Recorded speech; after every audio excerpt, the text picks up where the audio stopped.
Hello everyone, আসসালামু আলাইকুম। Welcome back to my channel Farzana's cooking হাউসে সবাইকে স্বাগতম। আজকে আমি আপনাদের একটি ভ্যানিলা স্পঞ্জ কেকের রেসিপি তৈরি করে দেখাচ্ছি।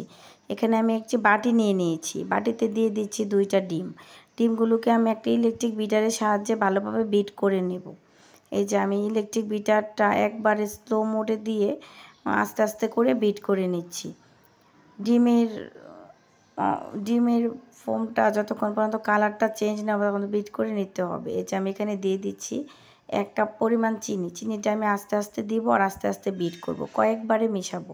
আমার চ্যানেলটিকে যারা সাবস্ক্রাইব করেছেন তাদেরকে অসংখ্য ধন্যবাদ। আর যারা এখনও করেননি প্লিজ আমার চ্যানেলটিকে সাবস্ক্রাইব করে আমার পাশে থাকার অনুরোধ রইল।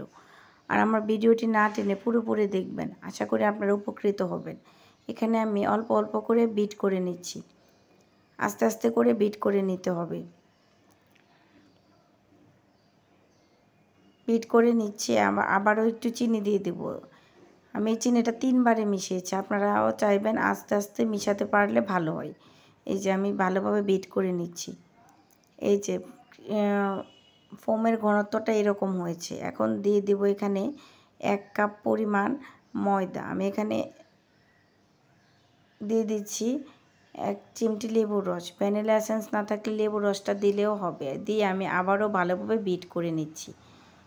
আপনারা চাইলে হ্যান্ড উইস্ক দিয়ে মেশাতে পারেন, এই ক্ষেত্রে সময়টা কিন্তু অনেক বেশি লাগবে। আমার হাতের কাছে বিটার ছিল তাই আমি বিটার দিয়ে করে নিচ্ছি।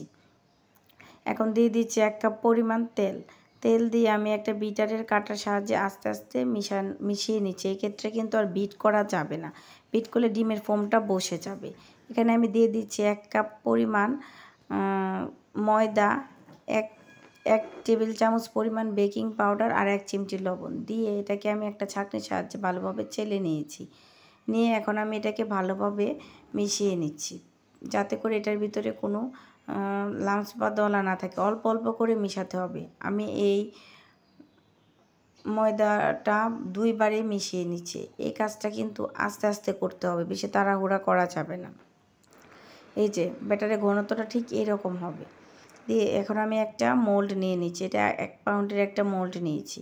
নিয়ে আমি এখানে একটু তেল ব্রাশ করে দিব। দিয়ে দিচ্ছি একটা কাগজ কেটে দিয়ে দিচ্ছি। দিয়ে এখন উপর থেকে ব্যাটারটা ঢেলে নেব। এখন আমি যাতে ভিতরে কোনো লাম্পস বা দলা না থাকে তাই একটু ঝাঁকিয়ে নিচ্ছি। চুলায় একটা প্যান বসিয়ে প্যানটা গরম করে নিচ্ছি। এখন কেক হতে দিব 10 মিনিটের জন্য। ফিরে এলাম 10 মিনিট পর। এই যে আমি এটা কাঠি দিয়ে চেক করে নিয়েছি, কেকটা পারফেক্ট হয়েছে। এখন ঠান্ডা করে আমি এটাকে মোল্ড আউট করে নিচ্ছি। এই যে দেখতে পাচ্ছেন বন্ধুরা, কত সুন্দর একটা কেক হয়েছে আর কালারটাও জাস্ট ওয়াও এসেছে। এখন আমি এটাকে এই যে একবারে স্পঞ্জি হয়েছে আর ভালোই ফুলেছে। এখন আমি এটাকে কেটে আপনাদের দেখিয়ে দিচ্ছি। এই যে কেকটা কিন্তু খেতে অনেক মজা হয়েছে, আপনার বাসায় ট্রাই